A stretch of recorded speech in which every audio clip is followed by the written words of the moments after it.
Let's begin by reading from St. Matthew's Gospel.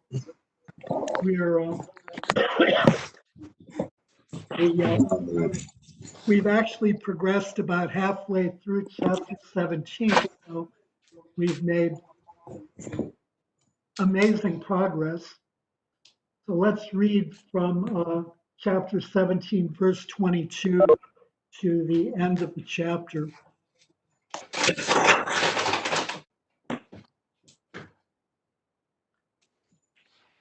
As they were gathering in Galilee, Jesus said to them, "The Son of Man is to be delivered into the hands of men, and they will kill him, and he will be raised on the third day." And they were greatly distressed. When they came to Capernaum, the collectors of the half-shekel tax went up to Peter and said, "Does not your teacher pay the tax?" He said, "Yes." And when he came home, Jesus spoke to him first, saying, "What do you think, Simon? From whom do kings of the earth take toll or tribute? From their sons or from others?" And when he said from others, Jesus said to him, "Then the sons are free. However, not to give offense to them, go to the sea and cast a hook and take the first fish that comes up. And when you open its mouth, you will find a shekel. Take that and give it to them for me and for yourself."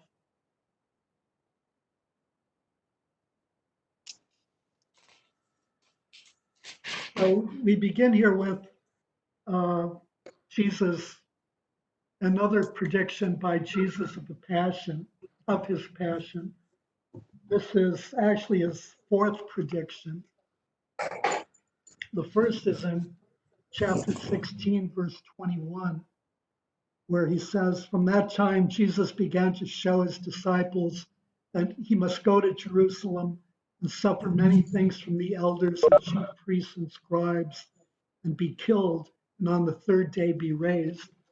So that's where Peter takes offense and tells Jesus that he won't allow this to happen to him. Then there are two earlier mentions, just brief ones, in chapter 17 and verse 9. Jesus tells the three disciples, "Tell no one the vision until the Son of Man is raised from the dead." And then in verse 12, when he's talking about Elijah and John the Baptist, says, "So also the Son of Man will suffer at their hands." So this is sort of the fourth mention of the Passion and the second detailed prediction. It also corresponds to Mark and to Luke. So let's look at the way in which Mark presents the Jesus prediction of the Passion. It's in Mark chapter 9, verses 30 to 32.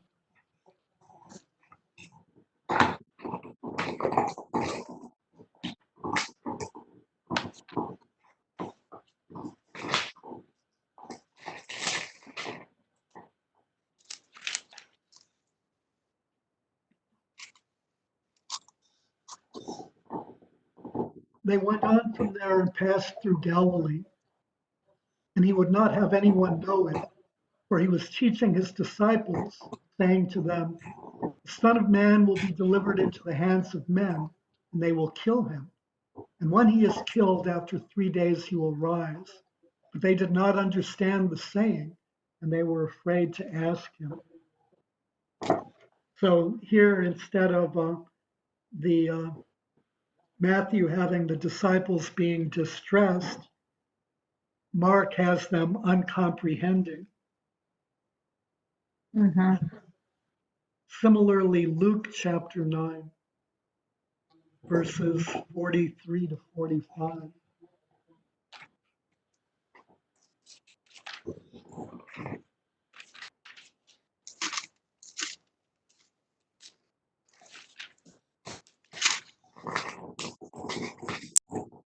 This is right after the healing of the epileptic.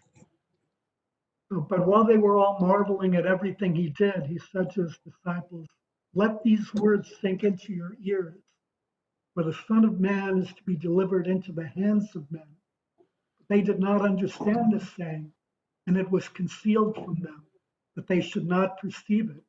And they were afraid to ask him about this saying. So there again, they're not comprehending. And unlike in Matthew's gospel, they're not distressed, but confused.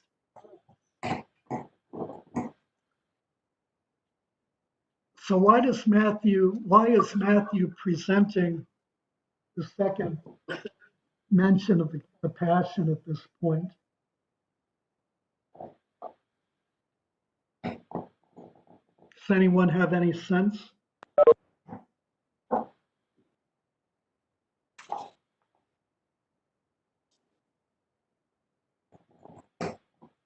Well, he wants them to increase their, they'll need increasing faith very shortly. And he's trying to get some urgency into their beliefs. Uh-huh. Yeah. He's trying to get urgency. He's also providing a little bit more detail each time. This is the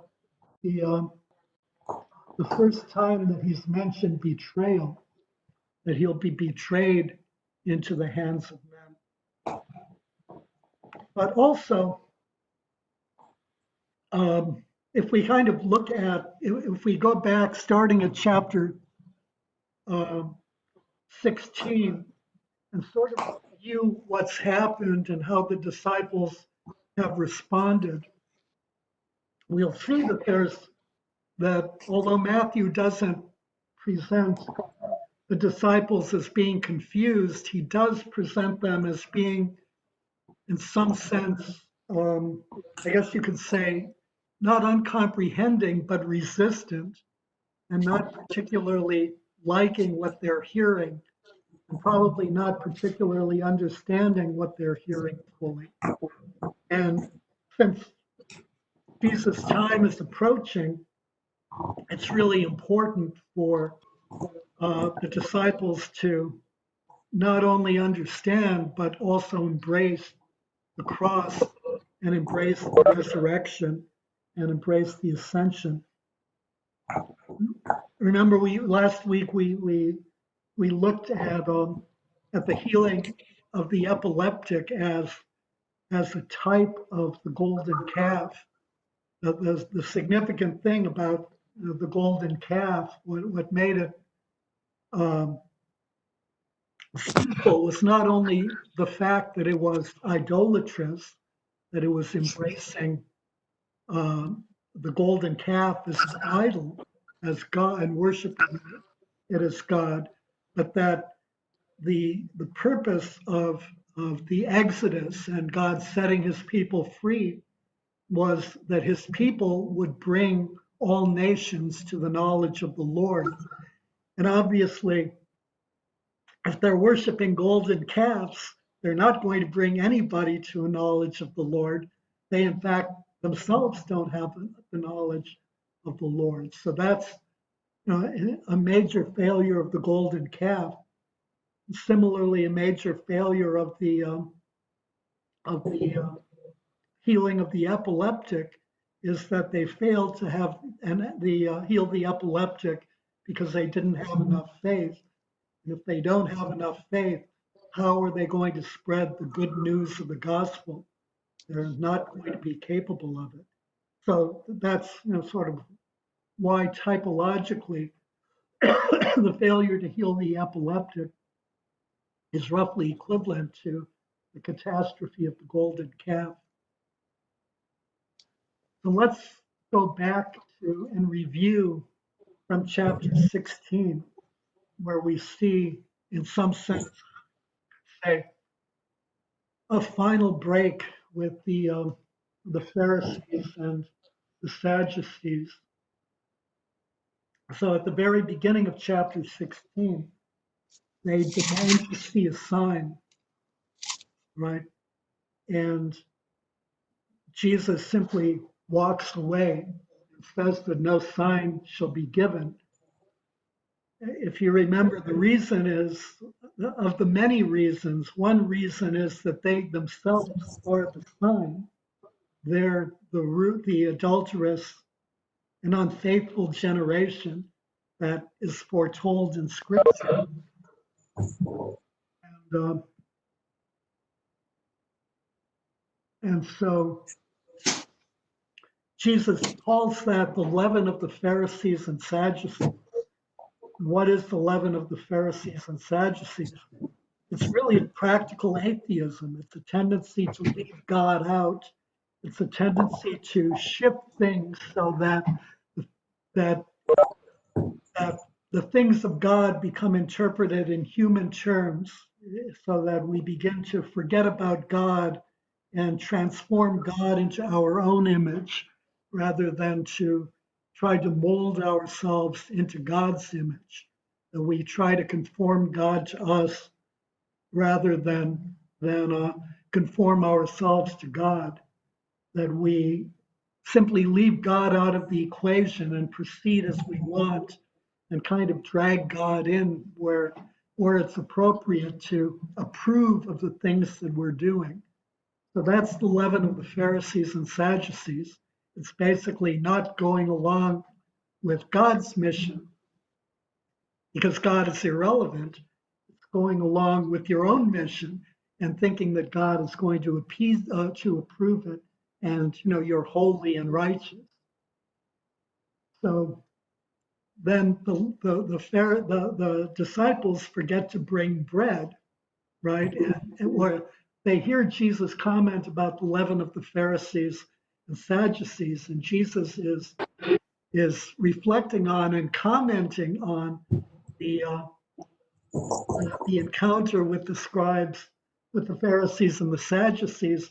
The disciples misinterpret it as being as he's talking about them, and they're having forgotten to bring bread.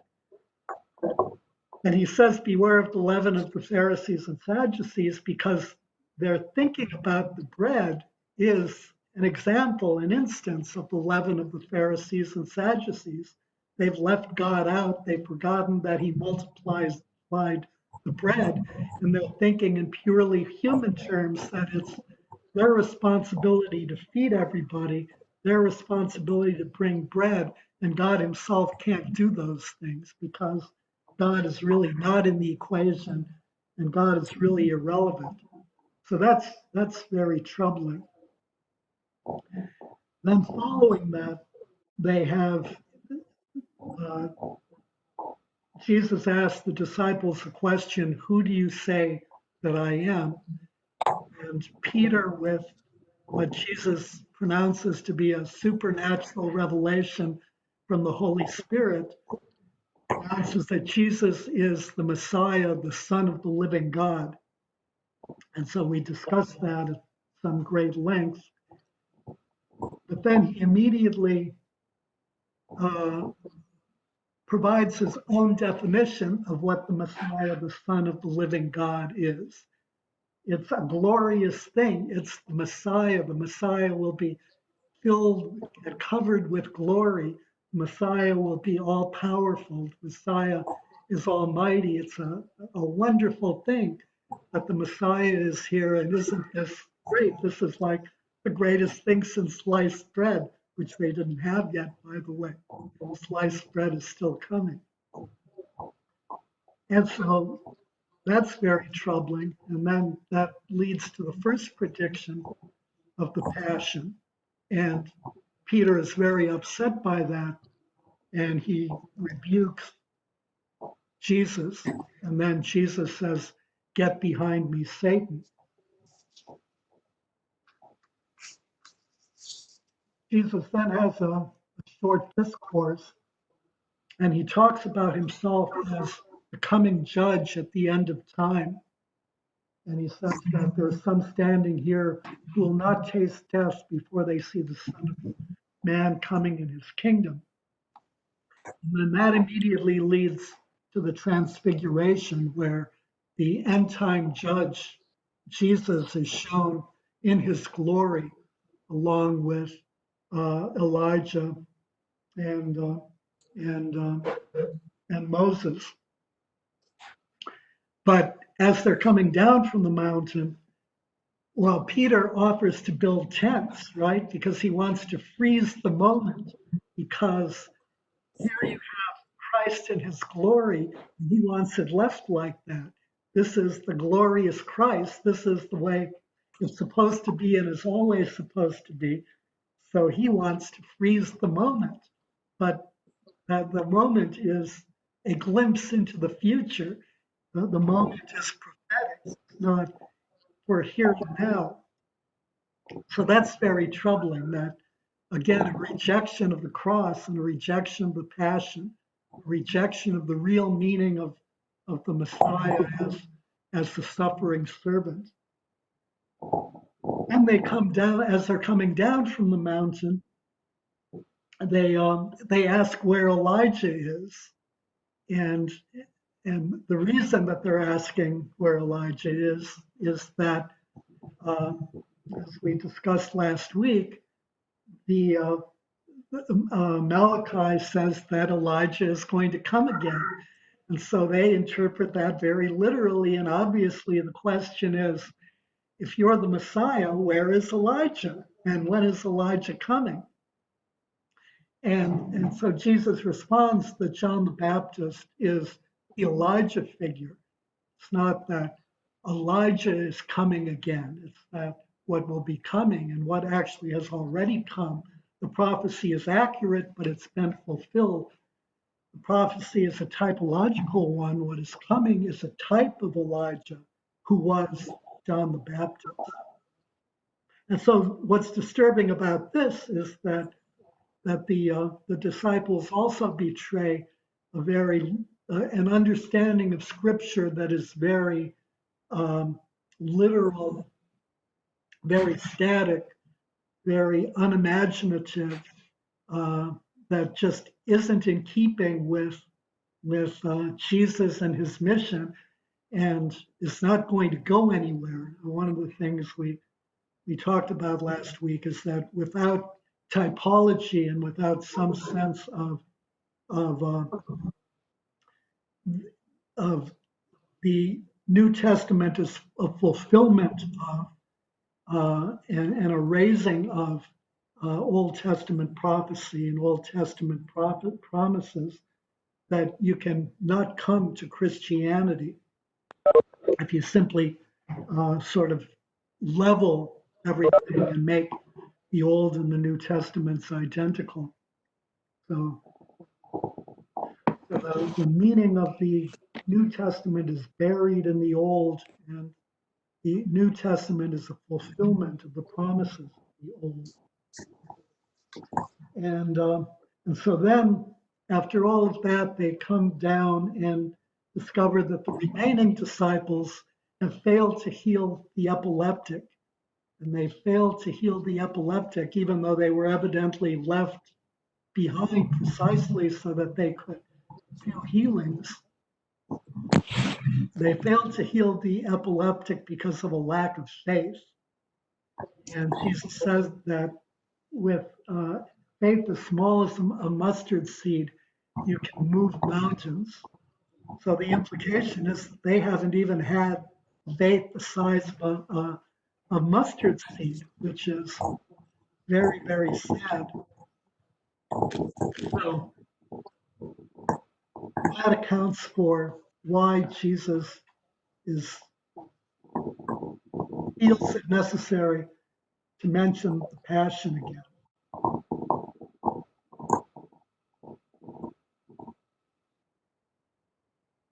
So there are thoughts or questions about that?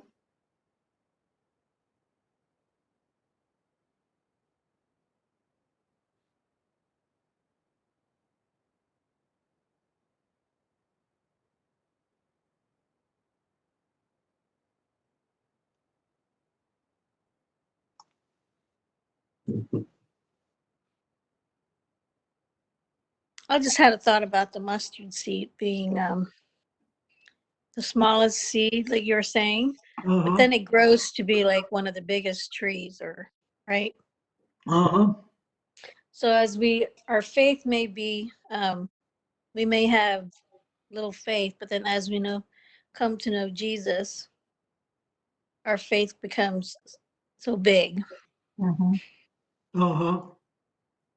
That just came to me. It's like as we through the Bible studies and reading the Bible and other things that we do, it's just we get to know Him more and more. And I think that's um, what He's saying. Just if you just have just a little faith and just stay with me,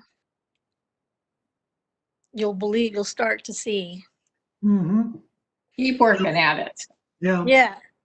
Yeah. A really good thing to read is the portion of the documents from the Council of Trent on justification by faith. So the fundamental tenet of the Protestant Reformation is that we're saved by faith alone. And so the modern version of that is that you just have to let Jesus into your heart and you're saved, and salvation is fundamentally an event. When Luther first propounded salvation by faith, there was basically really almost no response. It's very unlike sola scriptura, that scripture is the sole source of authority. I mean, almost everybody, all major Catholic theologians responded immediately and irately, and they could clearly see what was wrong with this. The basic response to salvation by faith is if we're not saved by faith, then what are we saved by? Of course, we're saved by faith. So it took a long time. It took until the Council of Trent to actually define a response to Luther's salvation by faith alone. And so the Council of Trent document on salvation by sanctification, on sanctification from Council of Trent, discusses in detail how salvation and sanctification work. And so it sees it as a dynamic process. The starting point of the process is that we have a small amount of faith that's activated by grace from God. That faith drives us to do good works. The good works then provide us with greater faith, which provides us with greater grace, which drives us to greater works. Mhm. So there's a constant process of interaction between God's grace, between our faith, and between our works, which cause us to be transformed into the image of Christ. And so faith alone is wholly inadequate because faith alone rests with us in the sense of Trent. And alone without grace and without works, which if without works, faith is dead. Without grace and without works, faith is meaningless and faith can go nowhere.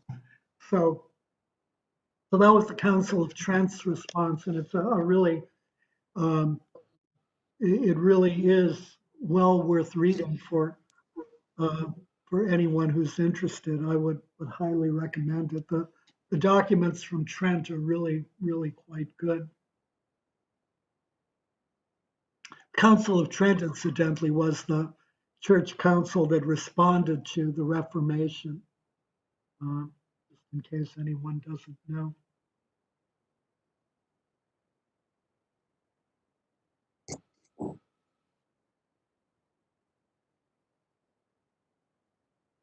So any other thoughts or comments?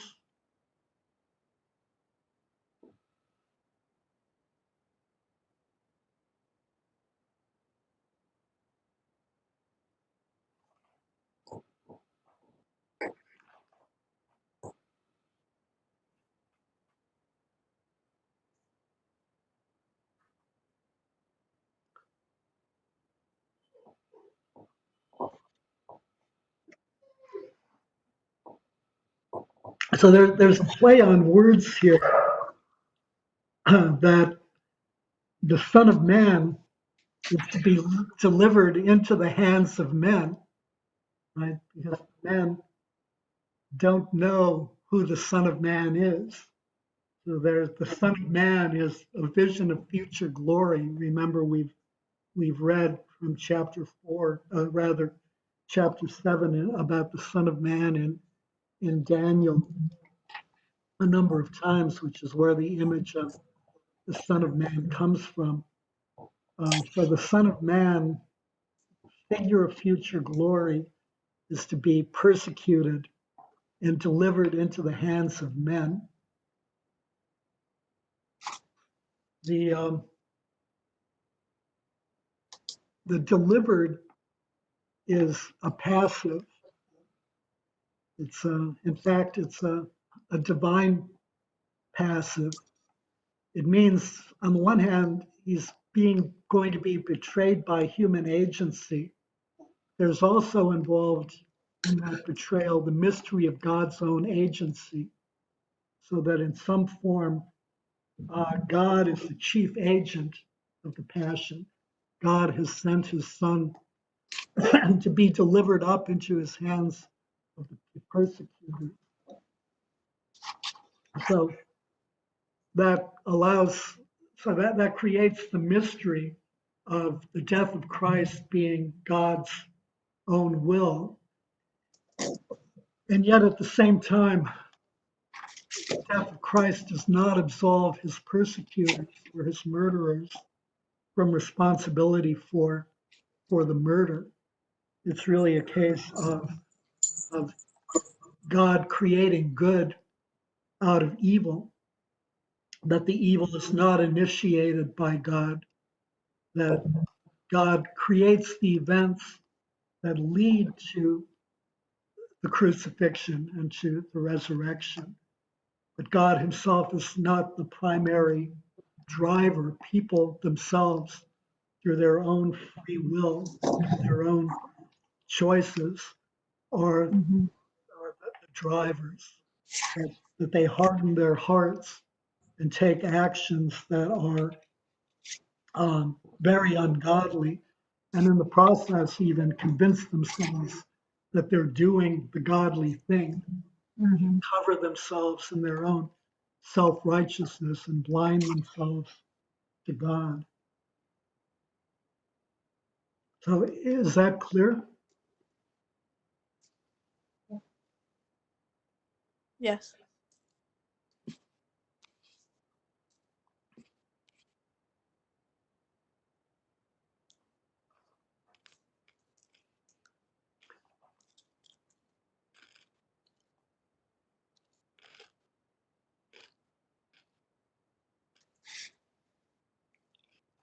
And so finally, the disciples respond with distress.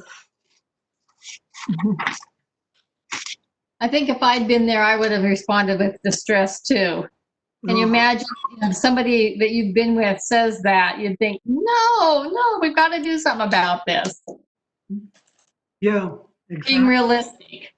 But they also have missed part of the message. Right? Jesus says, they will kill him and he will be raised on the third day. So So, he has to be killed for that to happen. so the killing is beginning to sink in, but they've really missed on the third day. They've missed that there's victory at the end. They're not Mhm. beginning to understand that there's suffering, but they're still missing the third day. They're still missing the raising from the dead. They're still missing the victory of Christ. So they're beginning to have comprehension and beginning to move in some direction, but they're still not quite there yet, and they really won't be there until after the resurrection.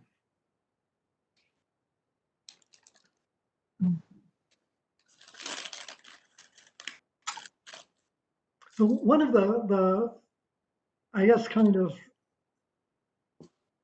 points of reflection is that in some ways, I mean, we all have expectations of who God is, an expectation of what God should of what God should be doing. However, however silly that sounds, it's something that we all do and sort of engage in.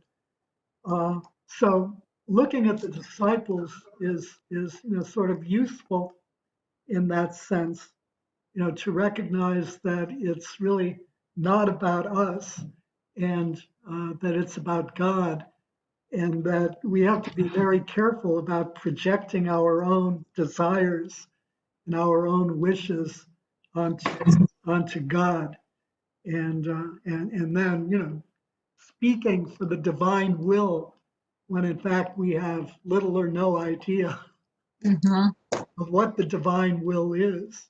So, I mean, the in some ways, we can see the disciples as being sort of ridiculous figures, but they're really not ridiculous at all. I mean, they're struggling with who Christ is and who God is, just as in many ways we continue to struggle with who God is and who Christ is.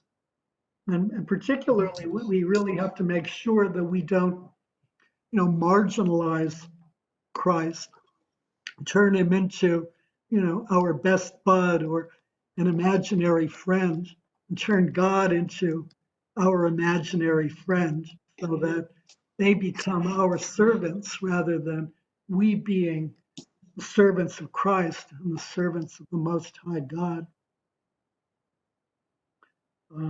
So particularly if we look at premillennial dispensationalist theology, we see that, in a really acute form, that the teachings of Jesus about discipleship have been relegated to after the second coming. So the Beatitudes are not for this dispensation. All of the stuff about loving your enemy is, for after the second coming. And Jesus is useful purely because he promises salvation. So we're saved if we let Jesus into our heart. We don't actually have to do anything. And there has to be no actual manifestation of that. It's simply an internal thing, and it's all about us and all about, or me and my salvation, which is very antithetical to the message of the cross. So thoughts about that? Comments?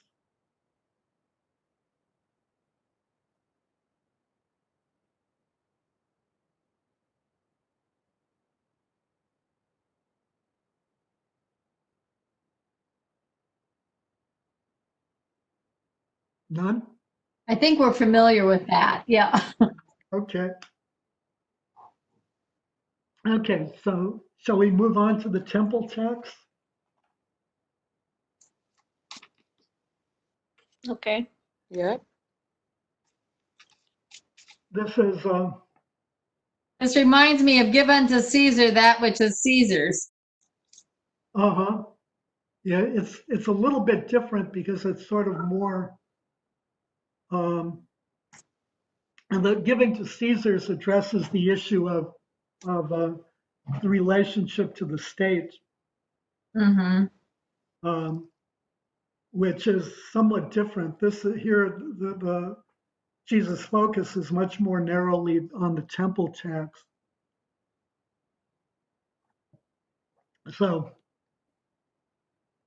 the the temple tax is a yearly tax of half a shekel. Um, and I actually don't know. It's about equivalent to 2 days' wages, the half shekel. Um, And it's a tax that goes to the temple, and it's supposed to be paid by all Jewish males over 19 or 20 years old. So both Jews in the Holy Land and Jews in the diaspora are responsible for paying. The exceptions were priests. So Levites descended from the line of Aaron, and sometimes rabbis were exempt. So um, it went for all of the money went to the temple and was used um, for the upkeep of the temple. A sign of solidarity between Jews in the Holy Land and Jews in the diaspora. Mhm. Was an indicator that indicated that Jews were one people of God, that the temple was the center of spiritual worship for all Jews, and that they were a single people, whether they were in the Holy Land or not, whether they were spoke Hebrew or Aramaic as their primary languages, or whether they spoke Greek as their primary language. So very important to uh, pay the temple tax, although there was some resistance from the Sadducees, who argued that the temple tax was a recent Pharisaic innovation, so they didn't like to pay it. The Sadducees, of course, were most closely associated with the temple. Mhm. And the temple tax, paying the temple tax, besides an indicator of solidarity, was also, sort of viewed as endowed with spiritual hope. So, uh, paying the temple tax, it was hoped would eventually contribute to the unification of the people of God, to the return of Jews in the diaspora to the Holy Land, to the freedom for the Holy Land from Roman occupation and for an independent Israel. Um, so Philo talks about that in his writings, and he talks about the importance of the temple tax. Um, temple tax was also listed in Nehemiah. Uh, there it's listed as being a third of a shekel, and it's provided for in Exodus, where chapter 30, where it's listed as being a half shekel. So, um, so Peter is asked whether Jesus pays the temple tax, and and he says yes. And Jesus asks him about it. So, what is Jesus' point here?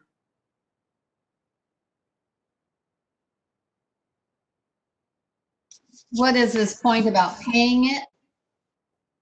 Uh huh. Well, Or what is the point of his question about um, the earth? what do you think, Simon? He wants to know how Simon is going to be his leader. So he wants to know, where does Simon come down on this? Is this worth a fight or not? Because the other people who didn't have to pay it were the sons of kings. But I don't know that Peter's figured that out yet.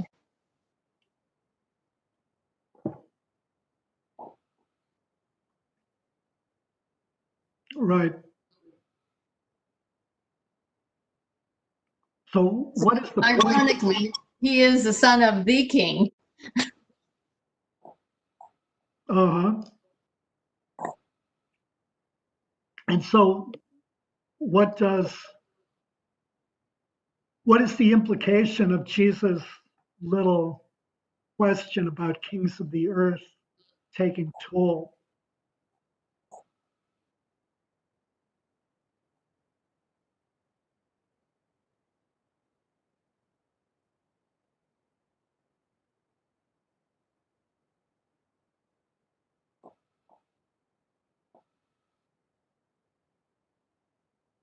But he's not a king of the earth, for one thing. He is, but he not in recognition of them. So I'm getting ahead of myself. Never mind. So I think the toll is more like a tax or a fee versus the money's being used for the church, but rather a fee that's being taken from, the so-called leaders of the church. It wasn't to serve the church. So Well, I think he's strictly, I mean, we can kind of argue about that, and some people have, but fundamentally, we don't know how the money was used. There probably were huge expenses in the upkeep of the temple, although the priests were also constantly accused, as in Malachi, of robbing from God. But Jesus' point really isn't so much about that. What he's saying when he asks, from whom do the kings of the earth take toll or tribute? What he's trying to do is argue from the general principle to the specific case. That specific case being the temple belonging to God. Mm-hmm. And so in the case of kings, do kings tax themselves and their family? So for example, in England, does the royal family tax themselves? Certainly not. I mean, No. it's all about extraction and living off of the well, they're fundamentally non-productive, right? So they take, they don't give, and that's generally true of the kings of the earth. They're not going to tax their own people. The royal family is not going to be taxed. In all probability, the top aides are not going to be taxed. Our president almost certainly pays no taxes. So kings of the earth are not taxed. So then what about the temple?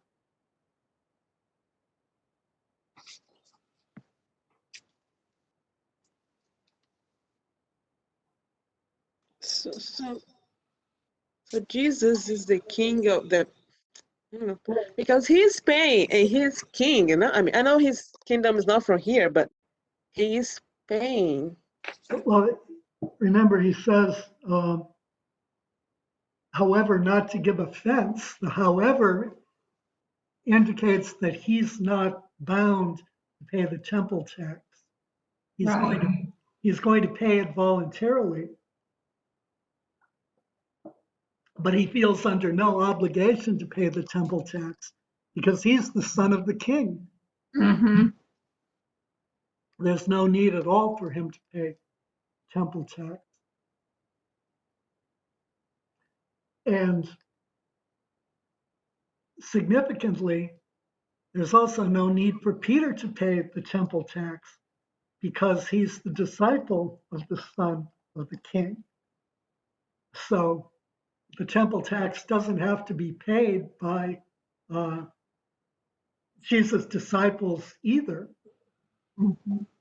They're not obligated to pay it, but he pays it. but he pays it, right? He pays it not to give offense to them, Huh? not to scandalize them. He's going to pick his battles. Yeah, I guess. Right, Humility. right. Mm. and that picking the battles is a really important thing when you consider what he's already done. Mm-hmm. I mean, his comment about the sign when they ask for a sign is sort of really shocking. The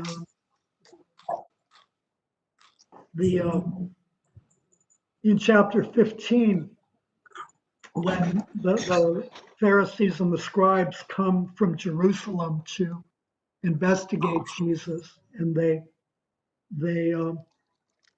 ask why his disciples transgress the traditions of the elders, and Jesus responds that they fundamentally have made void the word of God, that they're hypocrites, and that they are types of Jews during the time of the Babylonian exile.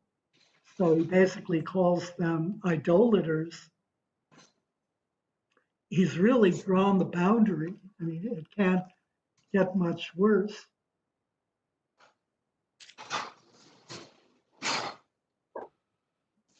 But this, nevertheless, is an instance of drawing battles. It's not worth it arguing about the temple tax. Mm-hmm. It's not worth it, not paying the temple tax.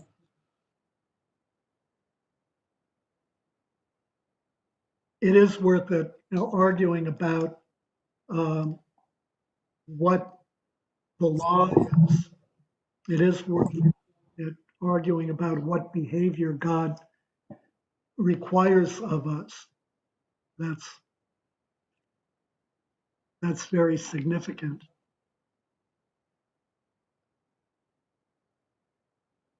So the no. Oh, go Barbara. Go ahead, Barbara. Oh, sorry, Thais. So I Oh, was that's okay. gonna say, so if we don't agree with some certain laws, right, and Jesus is still asking us to just go ahead and do what the leaders say. As long as it's not against your religion, moral laws and religious laws, I guess. Well, remember here that there's we'll discuss the give to Caesar what is Caesar's when we get to it. But here there's really a much more narrow point that his example is a general one that's used specifically in the context of paying the temple tax. And his very specific argument is that he's exempt, that Jesus, as the Son of God, is exempt from the temple tax because he's the Son of God and it's God's temple. So, Mm-hmm. as the Son of God, he's under no obligation to pay for God's temple. The others should do that. There's also an implication. So remember,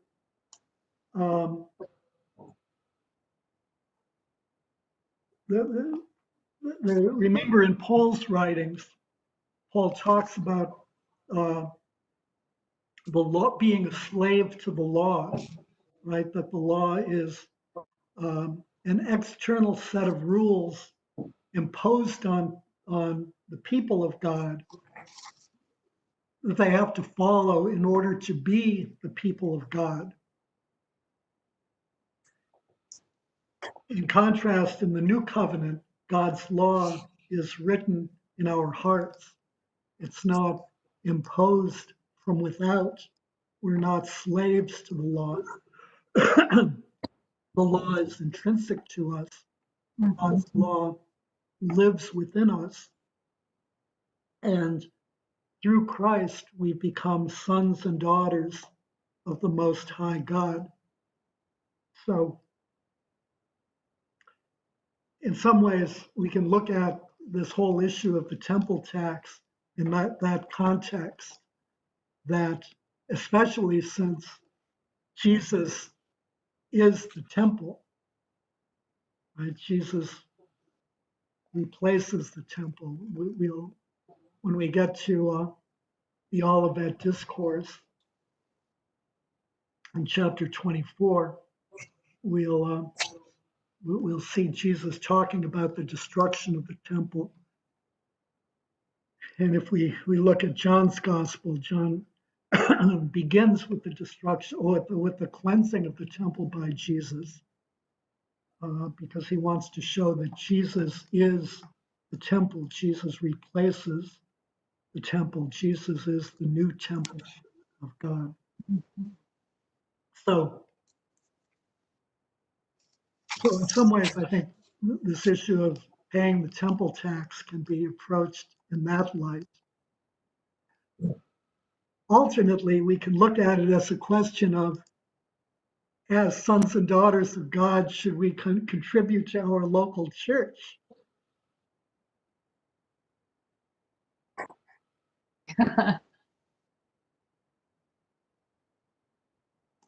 I'm joking. Yeah. Okay. Oh,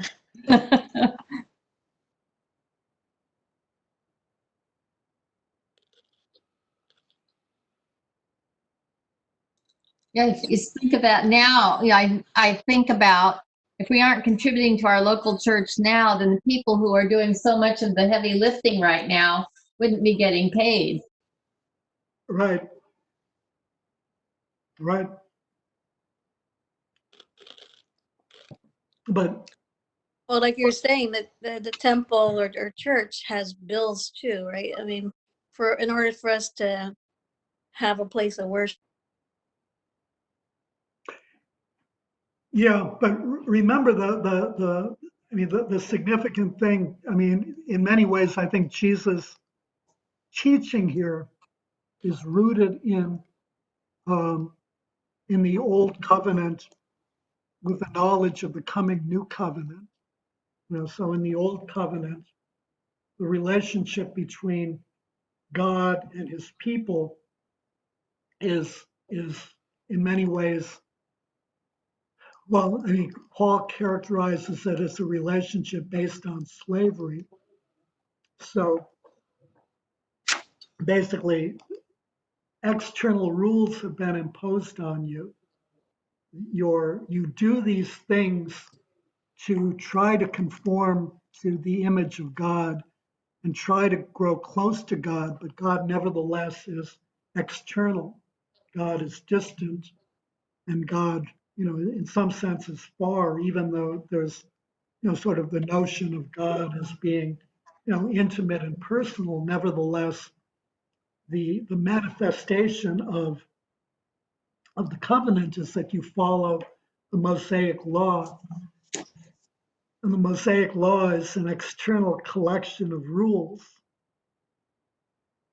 and sort of rather onerous rules, and in some cases, some very hard hard to follow rules, or rules that don't make a great deal of sense, or rules that have a lot of gaps and raise a lot of issues.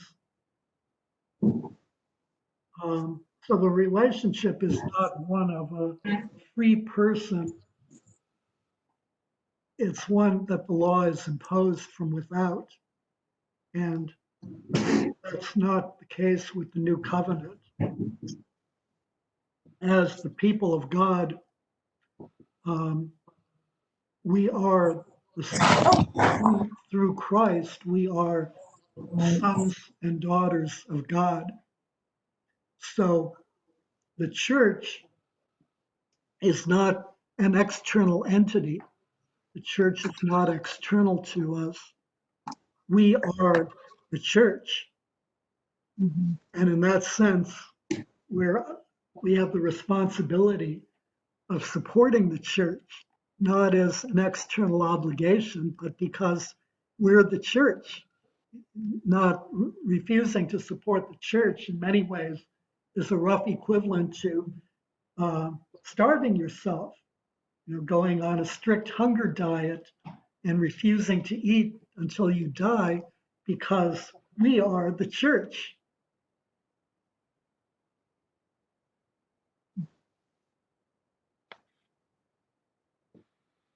Is that all clear? Does everyone see the difference here? Yes. It's not an external, but an internal. Mm-hmm. Right.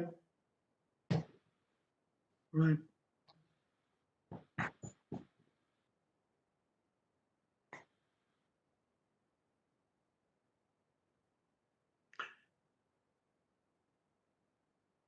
So then the notion of give offense, the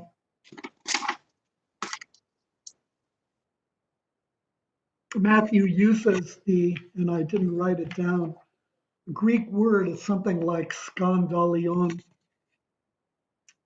to create a scandal or to place a stumbling block in front of somebody. Um, so that raises the question of the importance of considering the ways in which one's actions as a follower of Christ and as a Christian become a stumbling block for others. So in this context, by not paying the tax, Jesus and his disciples would indicate their lack of solidarity with other Jews, right? They're not obligated to pay the tax, but if they don't pay the tax, that's how it's going to be seen. They're elitists. They don't feel any commonality or common bonds with other Jews. And that's simply not, the message that they wanted to convey. Mhm. So that's one issue. And the second is that our personal freedom has to be delimited and responsibly exercised to take into account its effect on others. So as children of God, we're not free to do whatever we please. We have to consider the way it looks, how it will impact others. And so we have to choose if we're going to do something outrageous, then we have to make sure that what we're doing is very soundly based on Jesus' teachings and very necessary and accurately reflects the message of the gospel, that it isn't something that simply, reflects what we want. So it's not just our constitutional right, you're saying? That's exactly what I'm saying, right? Yeah. So, I was listening to the news before our class. so yeah, so so yeah, my favorites are Rodney Howard Brown in Florida is continuing to have church because it's an attack on the coronavirus pandemic is being used to suppress religion. So the churches will never reopen. Uh-huh. This is all part of the conspiracy by communists and the deep state.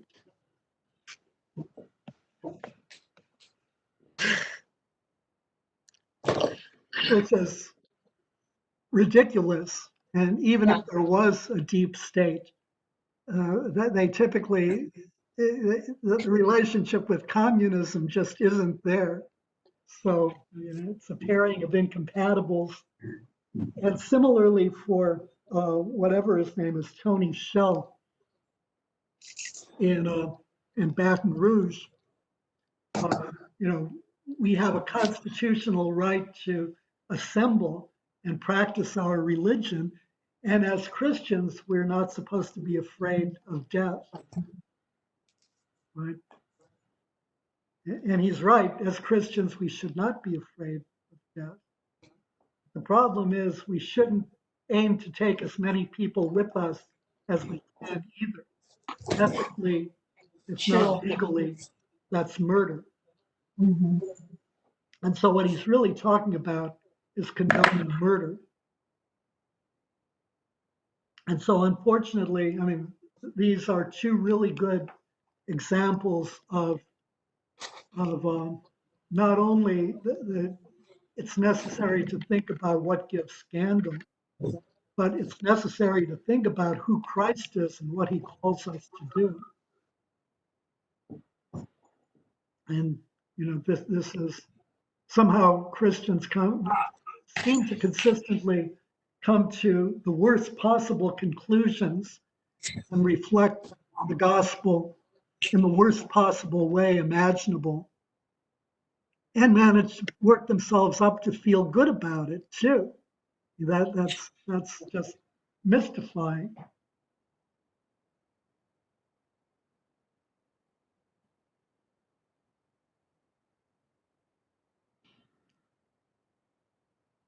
So thoughts and comments about that?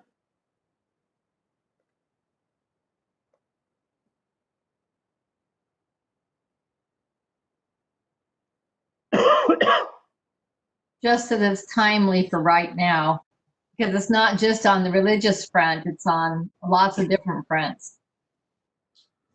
Yeah, yeah, that's certainly true.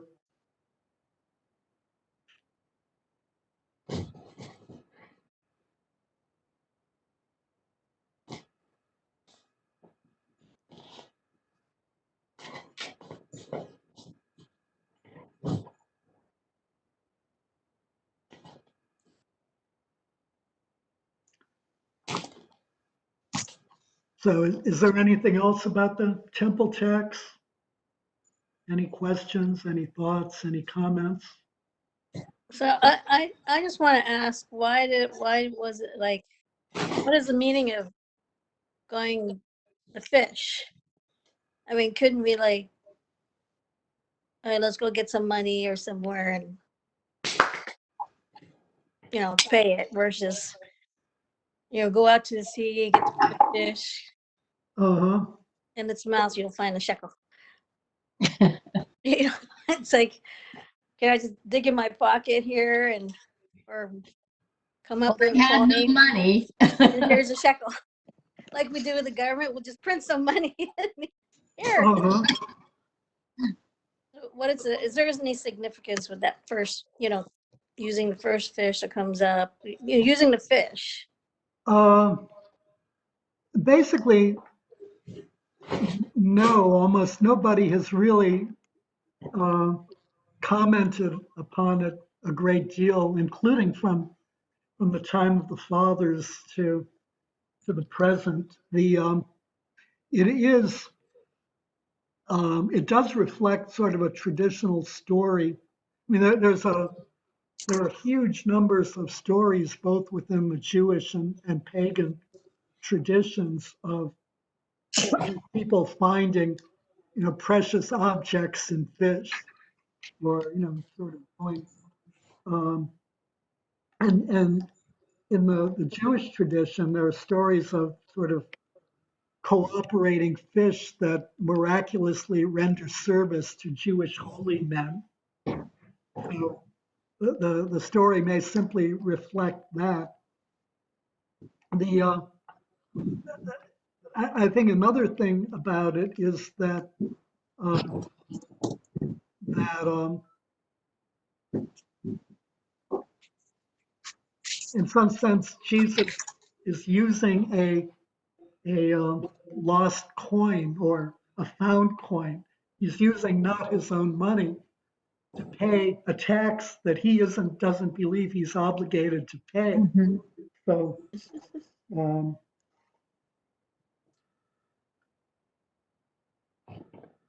Um, and then also, ultimately, the direct source of the money is the miracle, right? So the Mhm. direct provider of the coin is God Himself. Now, there's no sort of indirectness to the provision of the coin. It's a miracle that is can only have been produced by God. So God is providing the funds to pay the temple tax for His Son. And then, of course, also notice that Jesus is paying the temple tax for Himself and for Peter, although it doesn't actually mention that the tax is paid. It only mentions, that the money is going to be extracted from a fish. Uh, but notice that Jesus is only paying the temple tax, or the money is only being provided to pay the temple tax for Jesus and for Peter. So that leaves in abeyance the question of what about the other 11 disciples and whomever else might be in Jesus' entourage as he proceeds southward.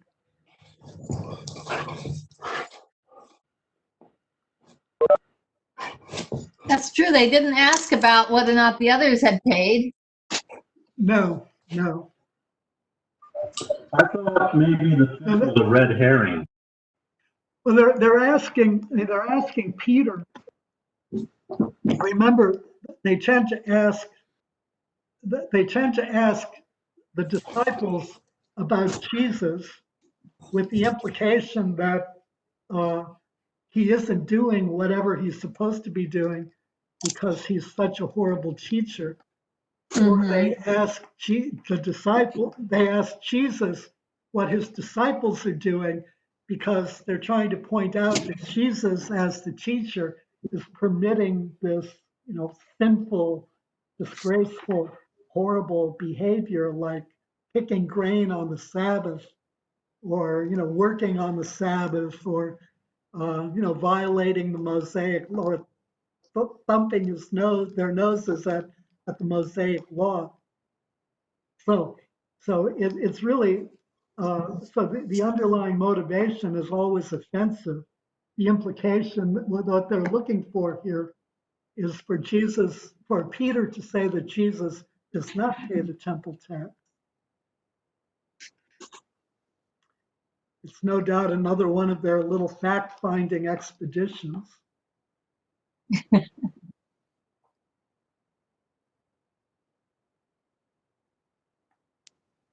So not paying the temple tax is not something that would get you killed, right? No, it Okay. wouldn't get you killed. No, and well, actually, no, but actually, come to think of it, it's interesting if I mean, we don't know, precisely who paid. So the amount of the temple tax was about 6,000 talents total raised, which is a lot of money. We'll see that the next in chapter 18 in the parable of the unmerciful servant, his debt was 10,000 talents, which is huge.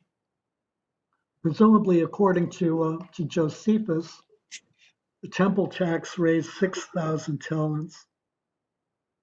Now, if it was true that the Sadducees objected to the temple tax, the interesting thing about that is that the Sadducees are in control of the temple, right? And they're in control of the Sanhedrin. I mean, there are some Pharisees represented in the Sanhedrin, but the Pharisees really aren't in control by the temple, and the Levites and Aaronic priesthood are really almost exclusively Sadducees, and so they don't believe in paying the temple tax, which means, in some sense, they're benefiting from the temple tax, but they're not participating in the temple tax. But they probably are looking to make sure Jesus is paying temple tax. And if he doesn't, that, will be a sign of scandal. Mhm. Isn't that like pointing the finger and you have some pointing back at you? It's very much like that, yeah. It's not an uncommon phenomenon among religious people.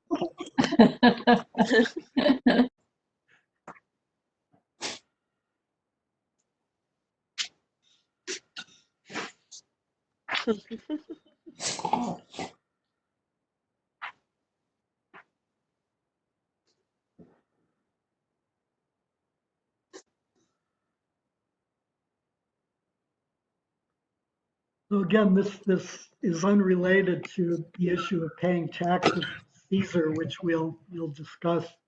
That's in chapter 22 of Matthew. Mhm. We'll discuss it there. So, do we want to start chapter 18 or should we stop I here? think since it'll give us time to do our prayers if we stop now. Otherwise, we'll be going at least till 9 on the next small talk, the next couple verses, and then do prayers after that. Now it's getting kind of late. Okay, that sounds good.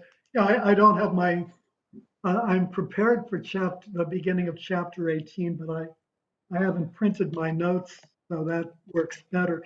Incidentally, for context, as we start chapter 18, it's very closely related to this issue of the temple tax and to the disciples, probably the disciples' reaction when they find out that Peter's temple tax has been paid, or at least that the money for it has been raised from the fish. And Mhm. also in terms of the issue of the disciples and their understanding of messiahship and what it means to be the Messiah and what it means to be a son or daughter of God. That's also very much at play in this beginning of chapter 18. So we should, and then Jesus responds to that in a very, very surprising and for the disciples, what has to be a very, very uncomfortable way. So keep that in mind when you read the beginning of when you read all of chapter 18.